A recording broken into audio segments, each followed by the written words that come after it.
आचार्य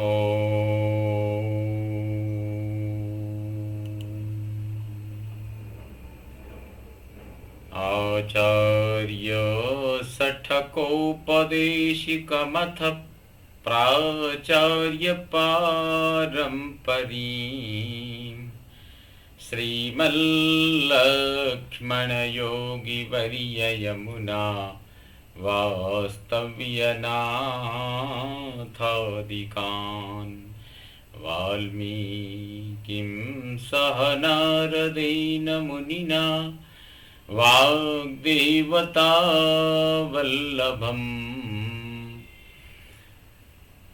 सीतालक्ष्मणवायुसूनुसहितं श्रीरामचन्द्रं भजे। पितामहस्यापि पितामहाय प्राचेतसादेशफलप्रदाय श्रीभाष्यकारोत्तमदेशिकाय श्रीशैलपूर्णाय नमो नमस्तात्। लक्ष्मीनाथसमारम्भां नाथयामुनिमध्यमाम् अस्मदाचार्यपर्यन्तां वन्दे गुरुपरम्पराम्। श्रीवृत्तरत्नकुलवारिधिसीतभानुम् श्रीश्रीनिवासगुरुवर्यसुतं सुतांसम् गोविन्ददेशिकपदाम्बुजभृङ्गराजम् रामानुजार्य गुरुवर्यमहं भजामि। रामानुजार्य गुरुवर्यमहं भजामि। भवतां समेषां श्रीमद् वाल्मीकि रामायण पारायणोपक्रमे हार्दं स्वागतम् अभिनन्दनं च। इदानीं किष्किन्धाकाण्डस्य पंचविंशः सर्गः आरभ्यते। इस सर्ग में लक्ष्मण सहित श्री राम का सुग्रीव, तारा और अंगद को समझाना तथा वाली के दाह संस्कार के लिए आज्ञा प्रदान करना, फिर तारा आदि सहित सब वानरों का वाली के शव को स्मशान भूमि में ले जाकर अंगद के द्वारा उसका दाह संस्कार कराना और उसे जलांजलि देना, यह सब वर्णन किया गया है। स सुग्रीवं च तारांच सांगदां सह लक्ष्मणः समानशोकः काकुत्स्थः सांत्वयन्निदमब्रवीत्। लक्ष्मण सहित श्री रामचंद्र जी सुग्रीव आदि के शोक से उनके समान ही दुखी थे। उन्होंने सुग्रीव, अंगद और तारा की सांत्वना, तारा आदि सभी को सांत्वना देते हुए इस प्रकार कहा। न शोक परितापेन श्रेयसा युज्यते मृतः यदनन्तरं कार्यं यदत्रानन्तरं कार्यं तत्समाधातुमर्हथ। न शोक परितापेन श्रेयसा युज्यते मृतः यदत्रानन्तरं कार्यं तत्समाधातुमर्हथ। शोक संताप करने से मरे हुए जीव को या मरे हुए जीव की कोई भलाई शोक संताप करने से नहीं हो सकती। अतः अब आगे जो कुछ कर्तव्य है उसको तुम्हें विधि पूर्वक करना चाहिए। लोकवृत्तानुकूलस्य नियुक्तमनुष्ठेयम् कृतं वो बाष्पमोक्षणम् न कालादुत्तरं किंचित कर्म शक्यमुपासितुम। तुम सब लोग बहुत आंसू बहा चुके हो, अब उसकी आवश्यकता नहीं है।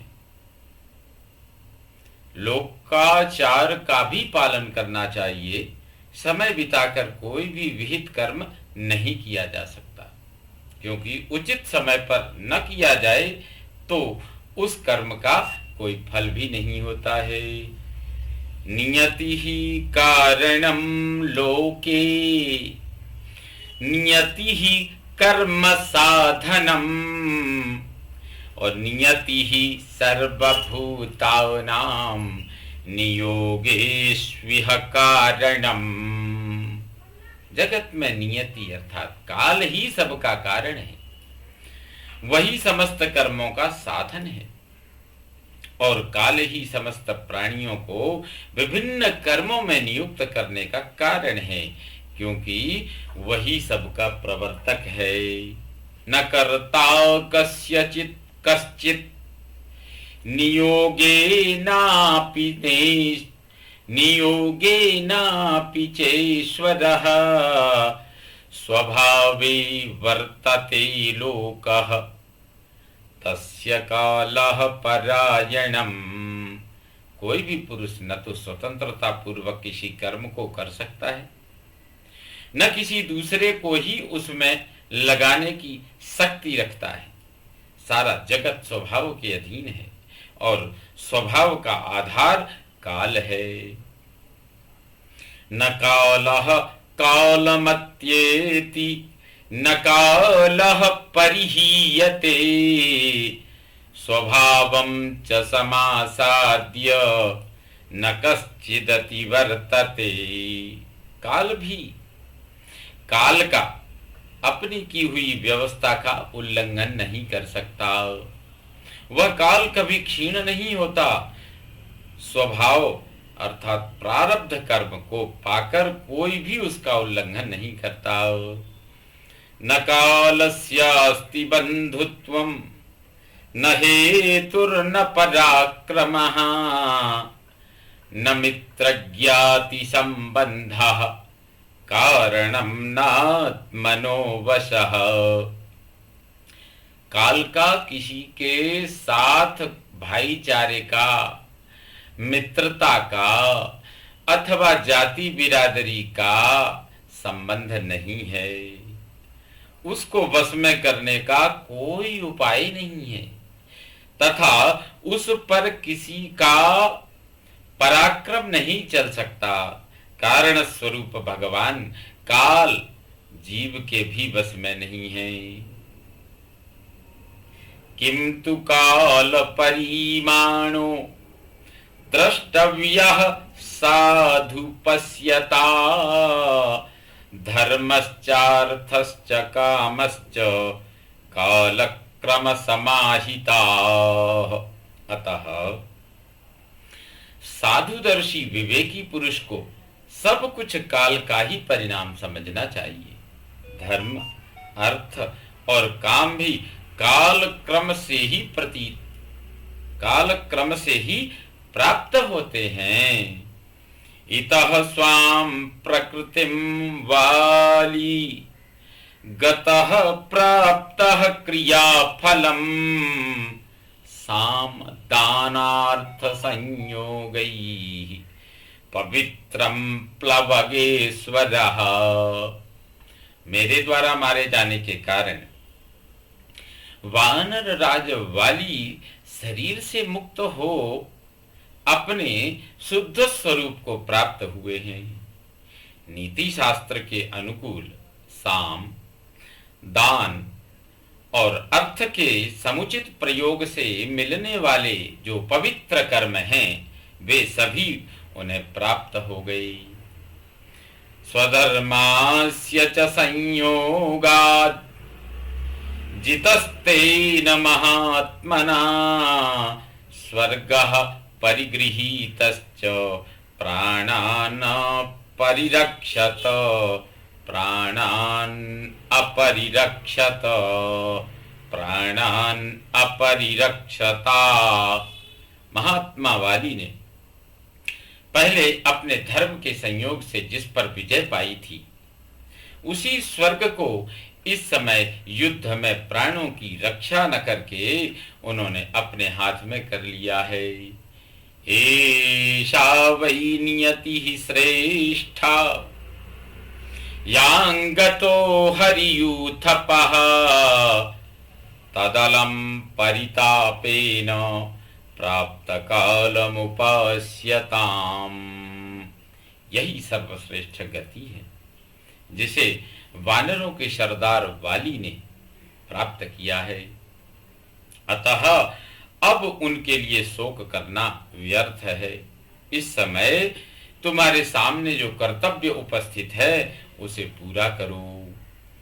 वचनान्ते तु रामस्य लक्ष्मणः परवीरः अवदत् प्रसृतं वाक्यं सुग्रीवं गतचेतसं।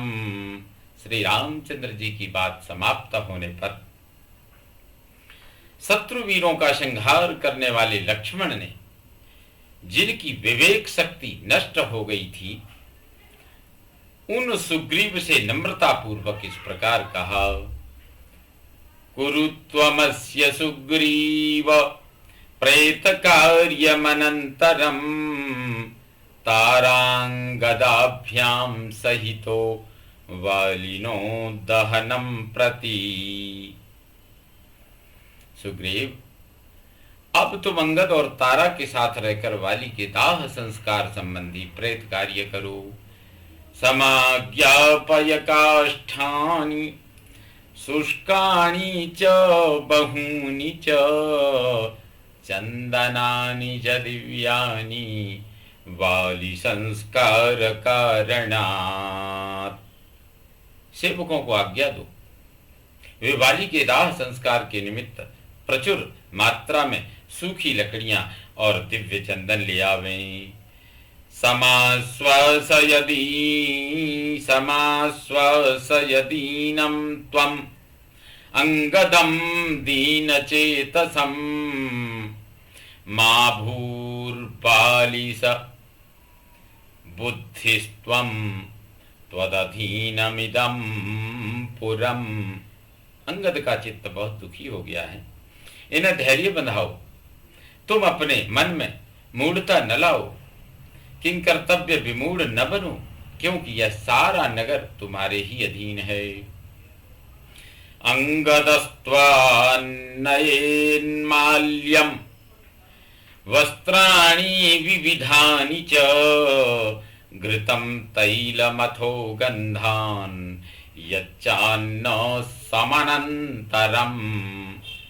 अंगद पुष्पमाला, नाना प्रकार के वस्त्र।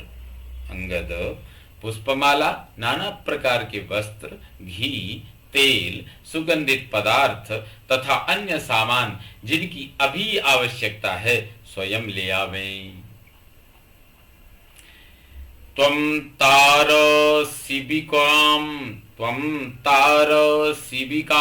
शीघ्रम् आदायागच्छ संभ्रमात् त्वरा गुणवती युक्ता यस्मिन् काले विशेषतः।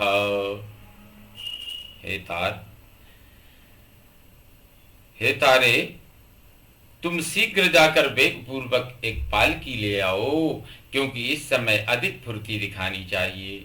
ऐसे अवसर पर वही लाभदायक होती है। सज्जी भवन्तु प्लवगाः शिबिका वाहनोचिताः समर्था बलिनश्चैव निर्हरिष्यन्ति वालिनम्। पालकी को उठाकर ले चलने के लिए योग्य जो बलवान एवं समर्थ वानर हों वे तैयार हो जाएं। वे ही वाली को यहाँ से स्मशान भूमि में ले चलेंगे। एवमुक्त्वा तु सुग्रीवं सुमित्रानन्दवर्धनः तस्थौ भ्रातृसमीपस्थो लक्ष्मण परवीरः। सुग्रीव से ऐसा कहकर शत्रु वीरों का संहार करने वाले सुमित्रानंदन लक्ष्मण अपने भाई के पास जाकर खड़े हो गए। लक्ष्मणस्य वचः श्रुत्वा तारः सम्भ्रान्तमानसः प्रविवेश गुहां शीघ्रं शिविकासक्तमानसः। लक्ष्मण की बात सुनकर तारा के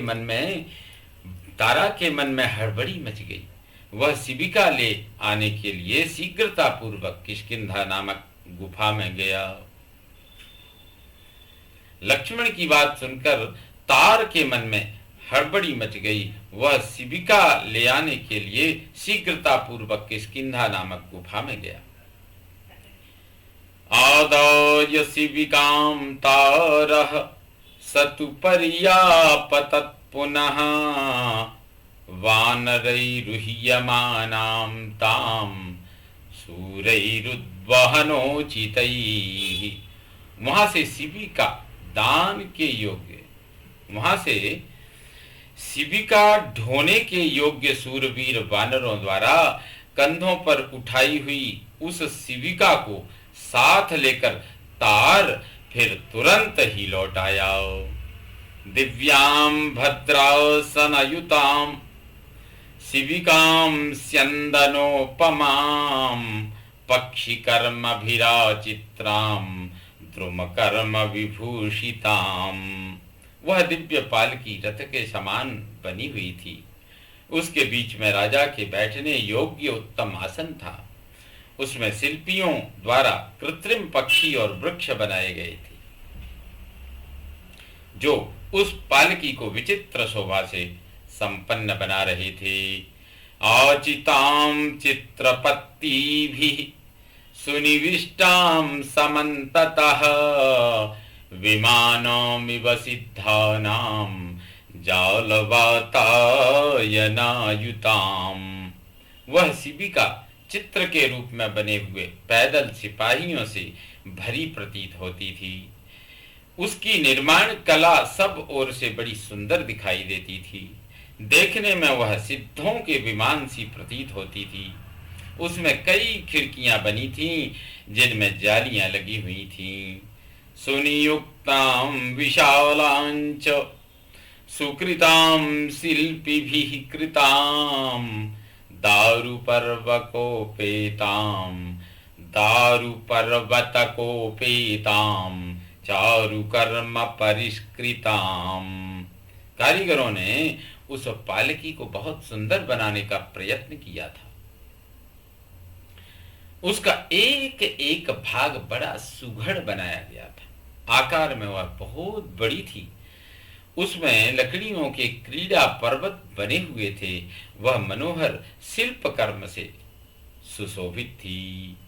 वाराभरणहारैश्च चित्रमाल्योपशोभितां गुहागहन संछन्नां रक्तचंदनभूषितां। सुंदर आभूषण और हारों से उसको सजाया गया था। विचित्र फूलों से उसकी शोभा बढ़ाई गई थी। शिल्पियों द्वारा निर्मित गुफा और वन से वह संयुक्त थी तथा लाल चंदन द्वारा उसे विभूषित किया गया था।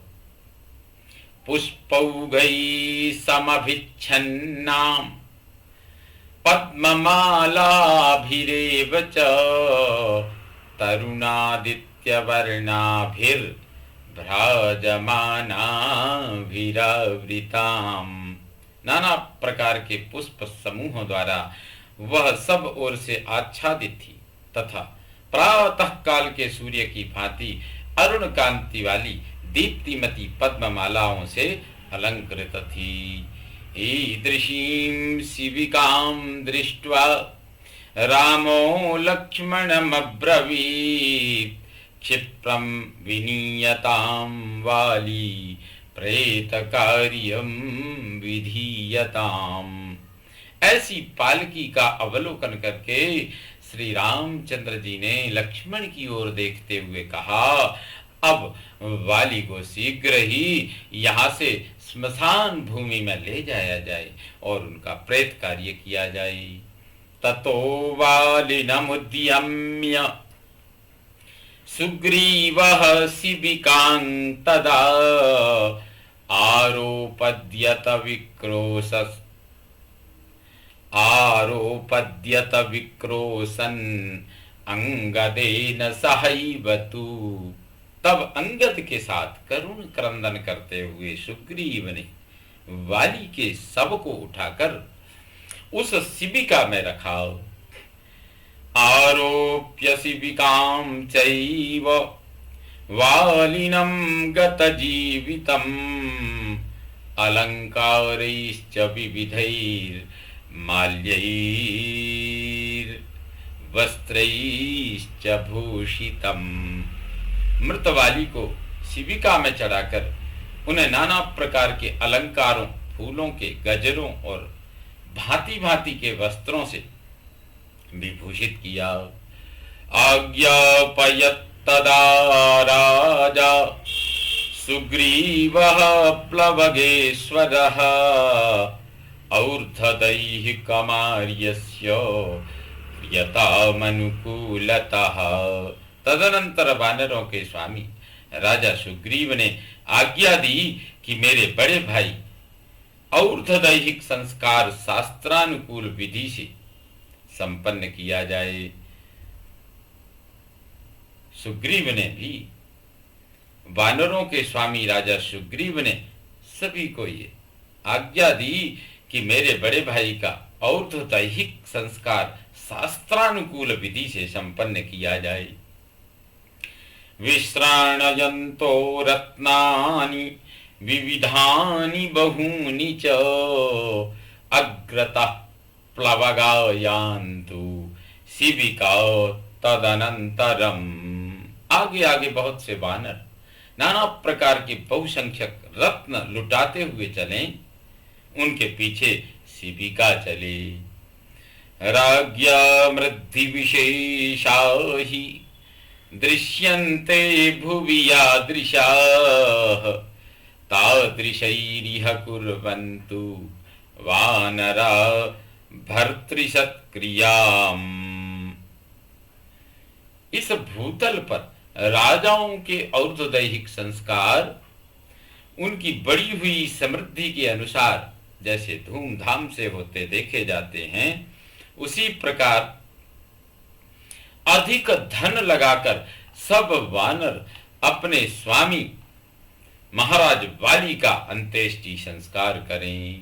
तादृशम वालिनः क्षिप्रम प्राकुर्वन्नौर्ध्वदेहिकम् अंगदं परिरभ्यासु तारप्रभृतयस्तथा क्रोशन्तः प्रययुः सर्वे वानरा हतबान्धवाः। तब तार आदि वानरों ने वाली के और्ध्वदैहिक संस्कार का शीघ्र वैसा ही आयोजन किया जिनके बांधव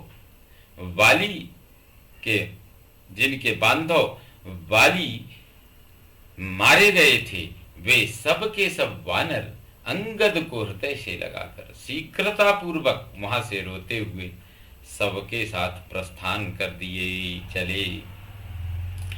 ततः प्रणिहिता सर्वा वानर्योऽस्य वसानुगाः चुक्रुशुर्वीरवीरेति भूयः क्रोशन्ति ताः प्रियम्।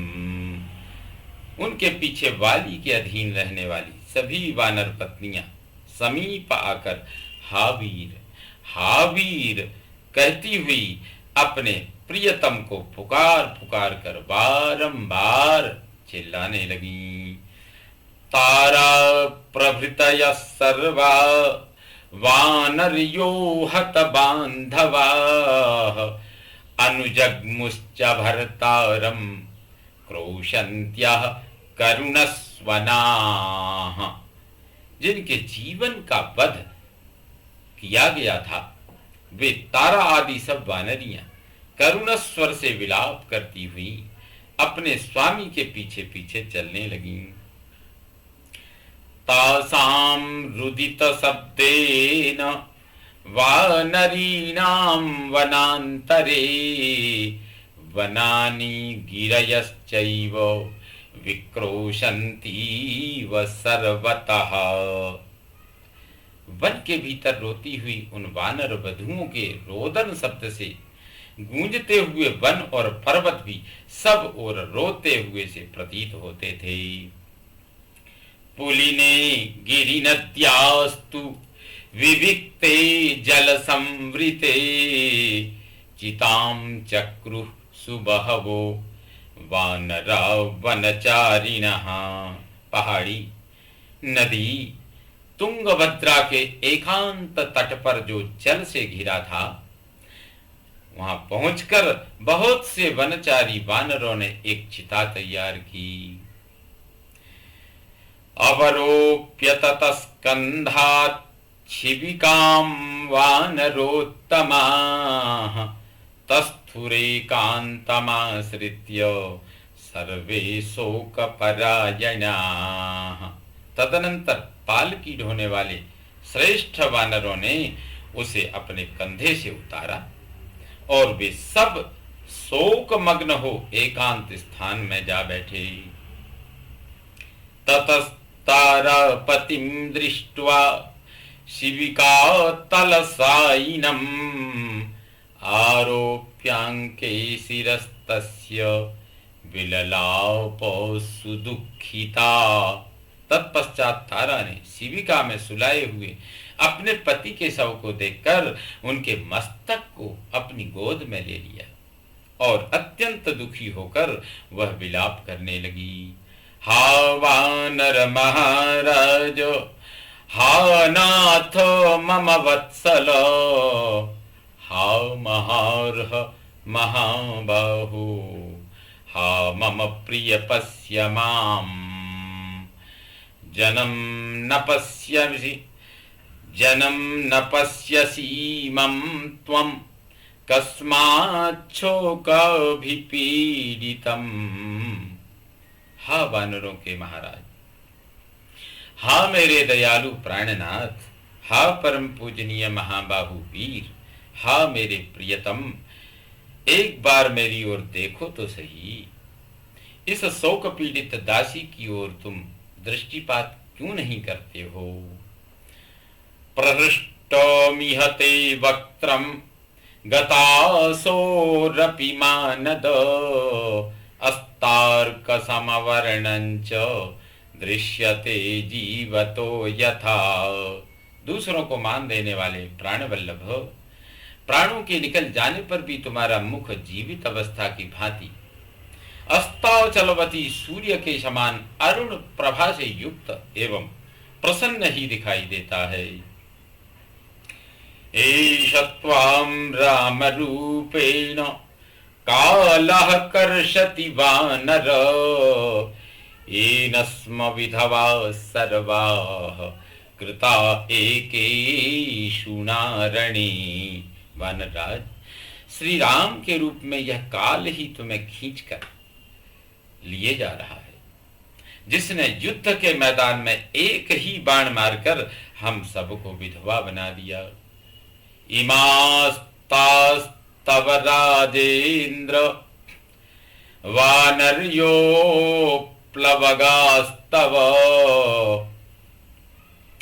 पादैर्विकृष्टमध्वानम् आगता किं न बुध्यसे, आगता किं न बुध्यसे। महाराज, ये तुम्हारी प्यारी वानरियां जो वानरों की भांति उछल कर चलना नहीं जानती, तुम्हारे पीछे पीछे बहुत दूर के मार्ग पर पैदल ही चली आई हैं, इस बात को तुम क्यों नहीं जानते? तवेष्टा ननु चैवेमा भार्याश्चंद्र निभानना इदानीं नेक्षसे कस्मात् सुग्रीवम प्लवगेश्वर। वानरराज, जो तुम्हें परम प्रिय थी वे तुम्हारी सभी चंद्रमुखी भार्याएं यहाँ उपस्थित हैं। तुम इन सबको तथा अपने भाई सुग्रीव को भी इस समय क्यों नहीं देख रहे हो? एते हि सचिवा राजन्स्तार प्रभृतयस्तव पुरवासी जनश्चायम् परिवार्य विशीदति। राजन, ये तार आदि तुम्हारे सचिव तथा ये पूर्ववासी जन तुम्हें चारों ओर से घेर कर दुखी हो रहे हैं। विसर्जयीनान सचिवान यथा पुरमरिंदम ततः क्रीडामहे सर्वा वनेषु मदनोत्कटाः। शत्रुदमन, आप पहले की भांति इन मंत्रियों को विदा कर दीजिए, फिर हम सब प्रेमोन्मत्त होकर इन वनों में आपके साथ क्रीड़ा करेंगी। एवं विलपतीं तारां पतिशोक परिवृतां उत्थापयन्ति स्म तदा वानरियः शोककर्षिताः। पति के शोक में डूबी हुई तारा को इस प्रकार विलाप करती देख उस समय शोक से दुर्बल हुई अन्य वानरियों ने उसे उठाया। सुग्रीवेण ततः सार्धं सौंगदः पितरं रुदन् चितामारोपयामास शोकेनाभिप्लुतेन्द्रियः। इसके बाद संताप पीड़ित इंद्रियों वाले अंगद ने रोते रोते सुग्रीव की सहायता से पिता को चिता पर रखा। ततोऽग्निं विधिवत् दत्त्वा सोपसव्यं चकारः पितरं दीर्घमध्वानं प्रस्थितं व्याकुलेन्द्रियः। फिर शास्त्रीय विधि के अनुसार उसमें आग लगाकर उन्होंने उसकी प्रदक्षिणा की। इसके बाद यह सोचकर कि मेरे पिता लंबी यात्रा के लिए प्रस्थित हुए हैं, अंगद की सारी इंद्रियां शोक से व्याकुल हो उठी। संस्कृत्य वालिनं तं तु विधिवत् प्लवगर्षभाः आजग्मुरुदकं कर्तुं नदीं शुभजलां शिवां नदीं शुभजलां शिवां। इस प्रकार विधिवत वाली का दाह संस्कार करके सभी वानर जलांजलि देने के लिए पवित्र जल से भरी हुई कल्याणमयी तुंगभद्रा नदी के तट पर आई।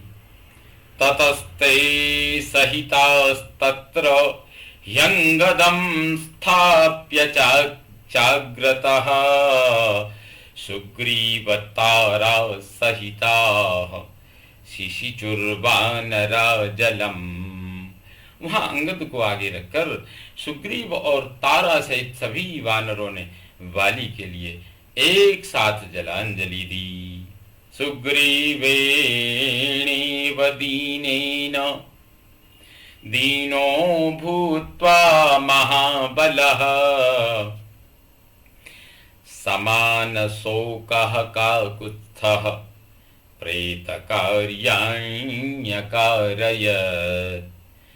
दुखी हुए सुग्रीव के साथ ही उन्हीं के समान, सुग्रीव के ही समान वानरों के समान शोकग्रस्त एवं दुखी हो महाबली श्री राम ने वाली के समस्त प्रेत कार्य करवाए। स्वयं प्रभु श्री राम भी यहाँ वाली के और्ध्वदैहिक कार्य में स्वयं उपस्थित रहे और पूरी तरह से उन्होंने सहयोग किया। ततोत्थतं वालिनमग्र्य पौरुषम् प्रकाशमिक्ष्वाकुवरेषुणाहतं प्रकाशमिक्ष्वाकुवरेषुणाहतं प्रदीप्य दीप्ताग्निसमौजसं तदा सलक्ष्मणं राममुपेयिवान् हरिः। पुनः ततोऽथ तं वालिनमग्र्यपौरुषम् प्रकाशमिक्ष्वाकुवरेषुणाहतं प्रदीप्य दीप्ताग्निसमौजसं तदा सलक्ष्मणं राममुपेयिवान् हरिः। इस प्रकार इक्ष्वाकु वंश शिरोमणि श्री राम के बाण से मारे गए श्रेष्ठ पराक्रमी और प्रज्वलित अग्नि के समान तेजस्वी सुविख्यात वाली का दाह संस्कार करके सुग्रीव उस समय लक्ष्मण सहित श्री राम के पास आए। इत्यार्षे श्रीमद् रामायणे वाल्मीकिये आदि काव्ये किष्किन्धाकाण्डे पंचविंशः सर्गः सम्पूर्णतां याति। ओम पूर्णमदः पूर्णमिदं पूर्णात् पूर्णमुदच्यते पूर्णस्य पूर्णमादाय पूर्णमेवावशिष्यते। ओम शांति शांति शांतिः। सर्वे भवन्तु सुखिनः सर्वे सन्तु निरामयाः सर्वे भद्राणि पश्यन्तु मा कश्चित् दुःखभाग् भवेत्। ओम शान्तिः शान्तिः शान्तिः। सर्वारिष्टशान्तिर्भवतु। श्रीरामचन्द्रो विजयते तदाम्।